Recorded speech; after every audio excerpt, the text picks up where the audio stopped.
নমস্কার, কেমন আছেন সবাই? আজকের ব্লগটা শুরু করছি আমার মেকআপ দিয়ে।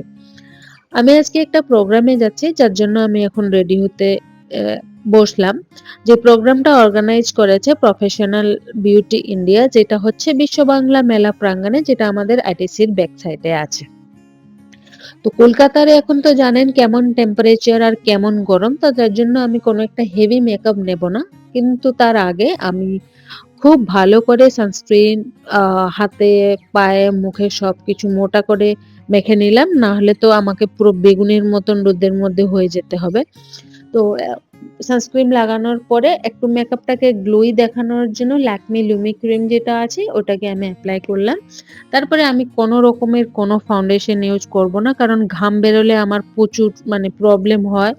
তার জন্য আমি আর কোনো ফাউন্ডেশন ইউজ করিনি, ডাইরেক্ট আমি সেটিং পাউডার ইউজ করেছি। তো এবার একটু আইব্রোটাকে সেট করে নিচ্ছি, কারণ মুখের মধ্যে না আইব্রোটা যখন সেট হয়ে যাবে তখন আলাদা একটা লুক চলে আসে। এটা হচ্ছে কি আমার ফেভারিট পার্ট সব থেকে মেকআপের মধ্যে, যেটা হচ্ছে কি ব্লাশার। ব্লাশার লাগাতে আমার এত ভালো লাগে, আমি সেরকম লাগাতেই থাকি। যাই হোক, আমি কিন্তু চাইছিলাম পুরো ফুল মেকআপের একটা ভিডিও দেওয়ার জন্য, কিন্তু যখন আমি উইন্ডোর পর্দাটা সরালাম, বাইরে এত টেম্পারেচার হাই বা ঘরের ভিতরে আর এসি ঠান্ডাই হচ্ছে না, আর আমি লিটারালি ঘামছিলাম মেকআপ করতে করতে। তার জন্য আমি ভাবলাম যে না থাক, যেটুখানি আলো আসছে, তো ওর মধ্যে যেটুখানি বোঝা যাবে যাবে। তাই জন্য আমি আর পুরো ফুল মেকআপটা দেখাতে পারিনি। আর আমি এখানে লিপস্টিক লাগিয়ে লিপস্টিকের উপরে হালকা করে একটা লিপ টিন্ট লাগিয়ে নিলাম। আর বারবার ফোন আসছিল নেহার আর মধুদির। আমার আগের ব্লগগুলো যারা দেখেছো তারা জানবে নেহা আর মধুদিকে। এরা যেহেতু অনেক দূর থেকে আসছে, নেহার বাড়ি তো সেই হাওড়া সালকিয়া, আর মধুদি আসছে নিউ টাউন থেকে। মধুদির তো একটা পার্লার আছে, যার জন্য ও মানে হাফ বেলা ওখানে করে তারপরে বন্ধ করে আসছে, যার জন্য এত লেট হয়ে গেল। আর আমাদের যাওয়াও অতটাই, তাই জন্য লেট হয়ে গেল। আর ওরা অলরেডি বেরিয়ে গেছে, কিন্তু নেহার একটু শরীরটা প্রবলেম ছিল, তাই জন্য ও চাইছিল ও আসবে না বলে, তাও আমরা অনেক বলে কয়ে ওকে নিয়ে আসছি। ও বেরিয়ে গেছে, তাই আমাকে বারবার করে কল করছে যে আমি বেরিয়েছি কিনা। কিন্তু আমার বাড়িতে এখান থেকে 15 মিনিটের মাত্র রাস্তা, তাই আমার অনেকক্ষণ সময় লাগবে না।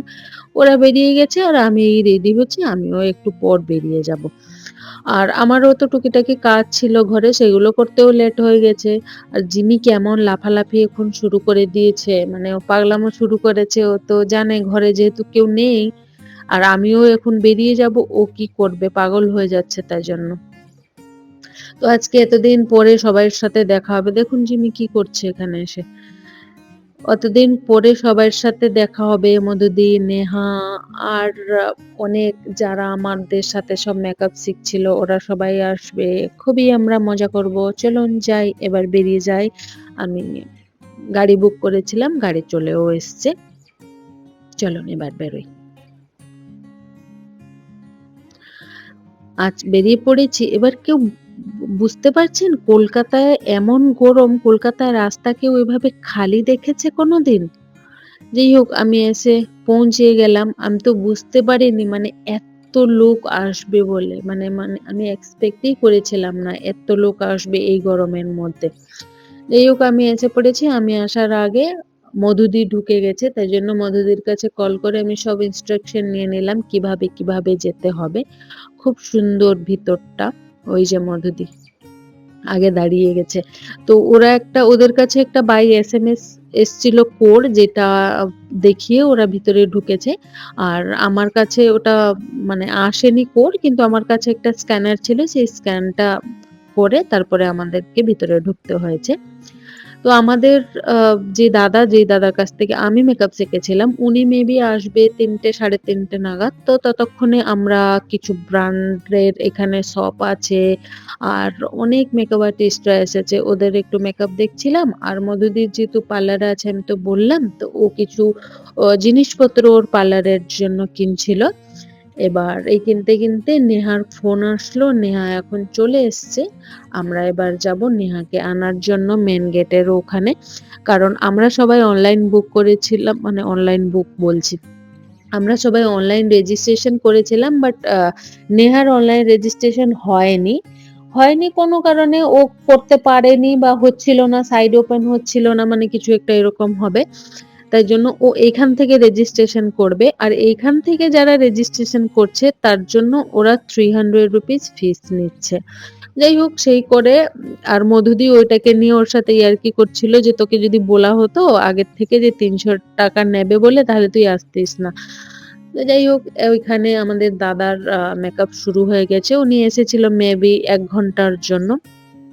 মেকআপ দেখতে দেখতে আমাদের খিদে পেয়ে গেছে, আর ভিতরে এতগুলো স্টল, মাত্র 2খানা রেখেছে বিলিং কাউন্টার, ওখানে অনেকক্ষণ ধরে লাইনে দাঁড়ানোর পর তারপরে গিয়ে আমরা মানে কুপন নিয়ে খাবার এনেছি। সে আবার বোঝাই যায়নি, মধুদি ভেবেছে হয়তো একটা পিজার, কিন্তু এটা 1 পিস পিজার। তো 1 পিস পিজা কি হবে, তাই জন্য আমরা আর লাইন দিতে পারিনি, কারণ অনেকক্ষণ প্রায় লাইন দিতে হচ্ছিল, আমরা আর দিতে পারিনি। তো সবাই আলাদা আলাদা ডিশ আমরা এনেছিলাম, কিন্তু একটা জিনিস ওখানে খেতে খুব ভালো লাগছিল। যাই হোক, আমাদের খাওয়া দাওয়া হয়ে গেছে। এখানে সেলস থেকে একটা অফারে ছিল, আমি এই ওয়েট টিস্যু গুলো আমিও দুটো নিলাম, আর নেহাও দুটো নিল, কারণ এইগুলো গরমে খুব কাজে লাগে, যখন তখন গরমে হাত আর ঘাম মোছার জন্য, মুখ মোছার জন্য খুব ভালো। এর মধ্যে একটু জেল থাকে, ময়শ্চারাইজার থাকে। তো যাবার সময় হয়ে গেছে, কারণ নেহা অনেক দূরে যাবে। আমরা এখন বেরিয়ে যাব, আর ওরও একটা চেনা জানা দেখা হলো, ওরা ওদের সাথে চলে যাবে। তাই জন্য আমরা বেরিয়ে যাচ্ছি। একটু একটু সন্ধ্যা হয়ে গেছে, বাইরে অল্প একটু লাইট আছে আর কি। তো ওরা বেরিয়ে গেছে, আমরা একটু রিলস বানালাম বেরিয়ে। যাই হোক, এবার আমি তাহলে ব্লগটা শেষ করে নিচ্ছি, এবার বাড়ি যেতে হবে। সবাই তাহলে ভালো থাকবেন, সুস্থ থাকবেন। আবার আপনাদের সাথে দেখা হবে নেক্সট ব্লগে। যদি আমার ব্লগটা ভালো লাগে, আমার চ্যানেল সাবস্ক্রাইব করে দেবেন আর ভিডিওটি শেয়ার করে দেবেন। টাটা।